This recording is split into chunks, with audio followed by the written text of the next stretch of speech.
Welcome to Watch Talk Fun. My name is Ben. Welcome to the Friday Magic Show. You can see I am Sans Joseph tonight. Welcome to my home. We're going to be filming here tonight. Joe is taking care of some family business. We wish him the absolute best with all of that. So we're going to talk me. We're going to get into me stuff today. We're talking modern. It's the talk of the entire Magic community right now because Modern Pro Tours are back. So excited to waste entire weekends vegging in front of Twitch. We're going to talk my favorite Modern deck. I'm going to give you a little deck tech on the thing that I've been playing in Modern the longest. That is Modern Ad Nauseam combo. So basically what you're dealing with here is a 3 semi-4 colored combo deck. You're dealing mainly in Esper colors, black, white, and blue. Your entire goal is to cast Ad Nauseam after playing either Angel's Grace or Phyrexian Unlife to make sure that you don't die. Draw your entire deck into your hand, and you can win one of two ways. You can play Laboratory Maniac, or you can cast Lightning Storm. That's where the fourth color comes in, is the win condition. This deck functions very easily for Ad Nauseam, for Angel's Grace, because it's the best way to win, because it's semi-uncounterable. It's really hard to work around a spell like Angel's Grace with split second. Or Phyrexian Unlife, which is my favorite way to do it. I have a lot more resiliency with something like Phyrexian Unlife. Those are your combo pieces. Basically, the rest of the deck is designed to get you there. You start on the low end of your curve with nothing but simple blue draw spells. It's Modern. You're running 4 Serum Visions. There's really no other option. I choose to run 3 Sleight of Hands. Bonus points for the portal printing. I used to run Gitaxian Probe, but Wizards doesn't like to have any fun, so they took my Gitaxian Probes away from me. So now I run Peer Through Depths, and this is a pseudo draw spell, is Spoils of the Vault. I'm really liking Spoils of the Vault in this deck. I fought putting it in for a long time. Basically what it does is a pseudo Ad Nauseam that can help you get to whatever combo piece you're needing. The danger is that you're going to lose your win conditions by exiling them one by one. The deck also runs fast mana. You're running 4 Lotus Blooms and 4 Pentad Prisms. The Pentad Prisms just help you color fix, and the Lotus Blooms just help you get there really quickly. The goal is to get to 6 mana. 6 mana can win you pretty much any game that is put in front of you. The other draw spell that we run is Peer Through Depths. You only run 2 of those. They just help you get to combo pieces, mainly Ad Nauseam and Angel's Grace, but they can also grab you a Spoils of the Vault, a Serum Visions, another Peer Through Depths, a Sleight of Hand, or even one of your Pact of Negations. You're going to run 3 Pact of Negations. There are reasons that we run Pact of Negation, mainly because when we have our entire deck in our hand, it's the best insurance against counter magic, because this deck can fold to counter magic out of nowhere. Also, fun interaction that someone had to teach me that I didn't really see the first time I saw this deck was you're against another combo deck, you're against something really fast that you need to get out in front of. You have an Angel's Grace and a Pact of Negation in hand. You can stop them, hold on your upkeep, stack your triggers, play an Angel's Grace in response to the Pact trigger going on the stack. You can't lose, you lose, you move on, and you keep going from there. Moving forward, the win conditions. The win conditions in the deck are a single Laboratory Maniac, bonus points for a foil. The way that works is, again, when you draw your whole deck, you want to make sure, knowing your counts, that you have at least 1 Serum Visions in your hand at the time, and enough mana to cast it so that you can actually physically draw a card. Peer Through Depths and Sleight of Hand don't really get you the trigger, the draw a card trigger on Laboratory Maniac to win you the game. I actually did that at a PTQ over the weekend. Still a little nervous going in, trying to win with Laboratory Maniac because I'm so used to winning with Lightning Storm. honestly probably my favorite card in Modern because it is the strangest card in Modern. So you use 3 of your 4 Simian Spirit Guides to cast Lightning Storm. It costs red, and 1. It deals 3 damage to target creature or player. It has an activated ability. It is an instant with an activated ability. It's so strange. What you're going to do is you're going to hold your priority after you cast the Lightning Storm, and you're going to remove lands by discarding them out of your hand one by one and stack lethal damage onto your opponent. When you discard a land of Lightning Storm, it adds 2 charge counters. For every 2 charge counters, you get 2 more damage. So it starts at 3, 1 land is 5, you go up in odd numbers. The deck runs 20 lands, so with mana accelerants like Pentad Prism and Lotus Bloom, you should be able to go off with only 2 or 3 lands on the battlefield. That way you have 17 lands to throw out, so even if there's been some life gain, which it's Modern, usually you're dealing with somebody that's at 12 life, you have a way to win. And the other caveat is that any player may play this ability, so you just want to make sure that the last time a land gets added, the last time the charge counters gets added, you're the one that did it, because then you get to target the spell.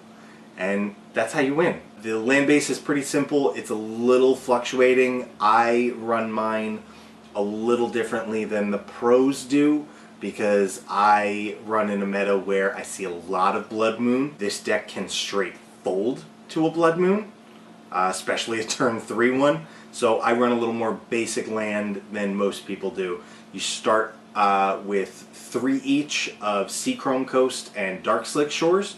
The Scars of Mirrodin fast lands, just because they're fast lands. You need to be able to fix very quickly and have a lot of modality, a lot of modes on your lands so that you can play out your spells on curve. You run 2 temples from Theros, Temple of Deceit and Temple of Enlightenment. They just help you fix your draws. They're really good early game.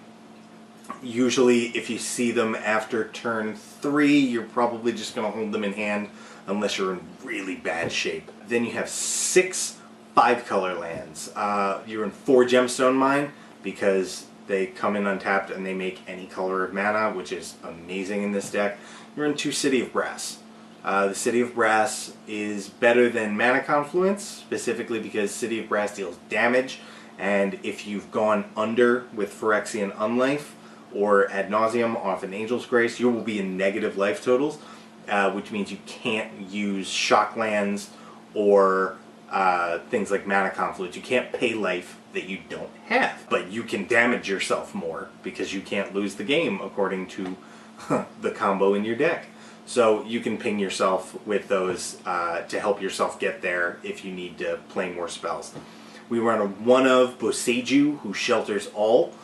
Boseiju is insurance. If you get it early, or if you know you're playing against something like Jeskai Control or Blue Moon, I see a lot of Blue Moon, any kind of control matchup where you know there's going to be counter magic, you need to be able to get your Ad Nauseam through. Angel's Grace is already uncounterable by itself. If you don't have the backup in your hand of a Pact of Negation as of yet, you're going to want to have that Boseiju on the board, pay the life, and get the Ad Nauseam out. That's the basics of the deck. I'm going to run through a sideboard and then maybe talk some matchups, because sideboarding in this deck is really fun, and there's a lot of different options that you can get into. So, the main card that I've never seen another Ad Nauseam deck run without, and I never run without, is 4 Leyline of Sanctity. Attrition, discard, this deck's mortal enemy. You need to have a full grip to make this deck work and to stay in the game. And Leyline just protects you. Your burn matchup is okay. Leyline really helps you get there.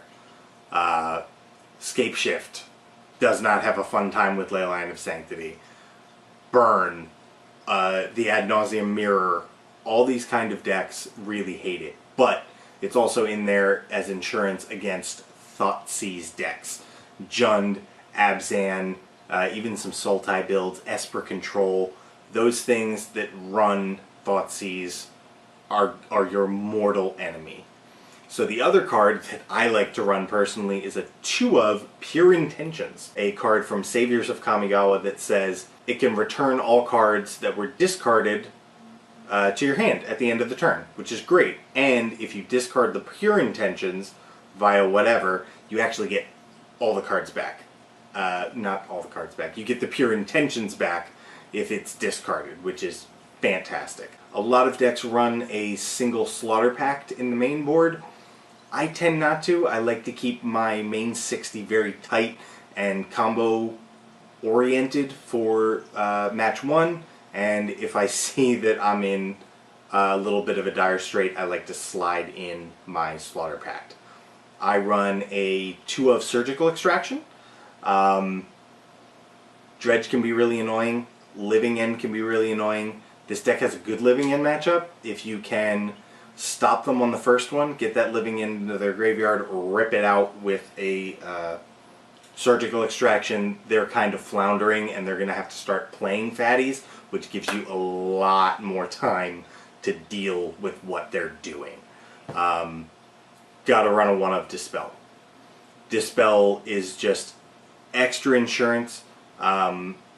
Please do yourself a favor and get a foil, whichever art you prefer. I really like the Battle for Zendikar art, so that's the one that I run. I'm also in a very creature-heavy meta. I have a lot of control and a lot of creatures, and I run 3 Darkness.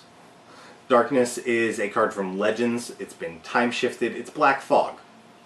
A lot of people don't know about that card. It's a weird card. It's Black Fog. And I run a 2 of Spell Pierce. Also insurance. Again, I deal with a lot of control in the meta that I'm normally in. Other options this deck has, definitely Hurkyl's Recall. If you run into a lot of affinity, do yourself a favor, get a 1, 2, maybe even 3 of Hurkyl's Recall. It depends on your meta. I've had luck with Supreme Verdict for dealing with creatures. You can get there. This deck can go long. It can just sit there and wait to win. Especially with the Laboratory Maniac as backup insurance. A lot of times I like to run Erase. Single white, exile an enchantment, because like I said, Blood Moon is really, really not fun for you if you're trying to run this deck. So basically, this deck is the most fun thing that I've ever gotten to play in Modern. It doesn't play Magic. It plays a form of Solitaire. I sit there, I do my thing. When you're playing Ad Nauseam, especially Game 2 and Game 3, when you mulligan down the ley lines, you really just have to wait and sit there, and you don't care about your life total until it's at 0. You really don't have to pay attention to a lot that's going on around you. You have to pay attention to your deck, your counts, doing a lot of math to make sure, do I have enough to go off? Do I have a counter backup? Do I have a way to get out of this? He's swinging for this much. Do I have this? How am I going to get there? Because the other thing about this deck is it can go off at instant speed in response to whatever they're doing. Let's say someone taps out for a Scape Shift, which is a very common move. They're going to tap out for a Scape Shift, start sacrificing lands. You say, response, Angel's Grace. Angel's Grace is going to resolve. You're going to hold yourself. You're going to cast the Ad Nauseam, you're going to go off. You're going to give them the least opportunity to respond to you that you possibly can. Wait for your moment. Create your moment. That's what this deck does. The first time I saw this deck, I was playing a dirtily green-red aggro deck that I had brewed up myself at a Grand Prix trial a few years ago down in the city of Philadelphia. And this was my first matchup. And I think it was turn 4. I had dealt a bunch of damage, a lightning bolt here, a goblin guide, and all of a sudden he played Angel's Grace, and I was like, okay, I know what that card does. He played Ad Nauseam, I was like, I know what that card does, what are you doing? He basically picked up his deck and threw it at me. I fell in love. It's like, this is the coolest thing I've ever seen in my whole life. And I made it a mission to assemble this deck. And I assembled it. and I'm very proud of mine. Mine is filled with foils and altars and specific art that I like and foreign cards.